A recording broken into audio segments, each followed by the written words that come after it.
বাদশা যা করার করো, আমি আমার ঈমান থেকে এক চুল পরিমাণ আমি সরতে পারবো না। আমার এই দুটি সন্তান নয় বাদশাহ, যদি এখনো সন্তান থাকতো আমার, আর একের পর এক তুমি এই গরম তেলে ছাড়তে থাকতে, কিন্তু আমি দাসী, আমার ঈমান তুমি হরফ করতে পারবে না।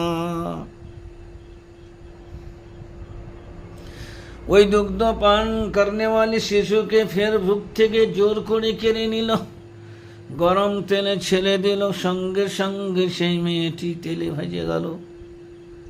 আহা কি করুণ দৃশ্য! মা হয়ে মাকে চোখের সামনে, মা সহ্য করতে পারেন না। আল্লাহ সাবির, আল্লাহ সবর দেনেওয়ালা, বুককে থামনেওয়ালা। মা বলল, আল্লাহ